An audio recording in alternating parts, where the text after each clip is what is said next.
What's up, everybody? It is day 23 of 31 days of 3-minute devos with me, your host, Michael Wow.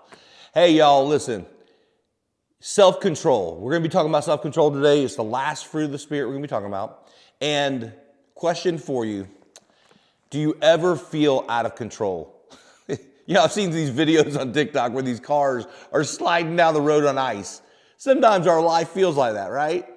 But self-control can bring you back into traction and being able to guide yourself through this crazy maze of life. As we were growing up with our kids, we take them to corn mazes, and you go inside this corn maze and you feel lost and you're trying to get out of it and you're trying to find the way out and you're trying to find these checkpoints. And sometimes we feel trapped in this life, right? We feel like, man, God, I don't know the answer or the things that are going on. Please help me, right? Self-control does that.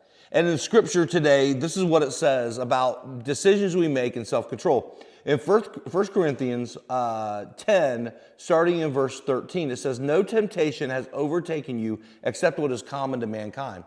God knows the sins that you're dealing with. He knows them.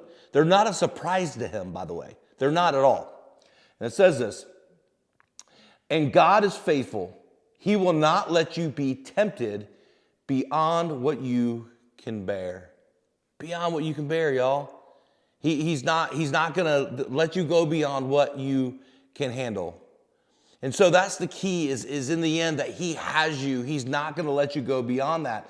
But when you are tempted, he will also provide a way out so that you can endure it. Wow. So it's like, hey, you're in this maze of life. You're making bad decisions. You're not using self-control. Then all of a sudden, God says, hey, I am here for you. If you call upon my name, I will show you the way out. I have you and will guide you. You see, the passcode to this life and the craziness that goes on is Jesus Christ. That's the passcode.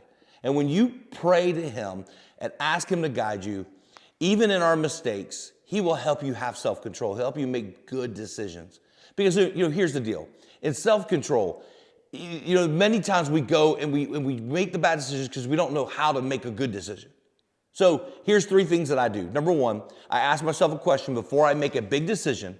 Is 1, does it benefit God? Does it benefit God? 2, does it benefit my family?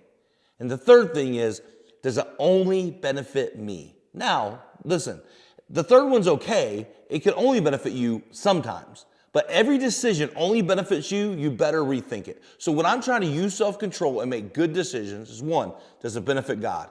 2, does it benefit my family? And 3, does it only benefit me?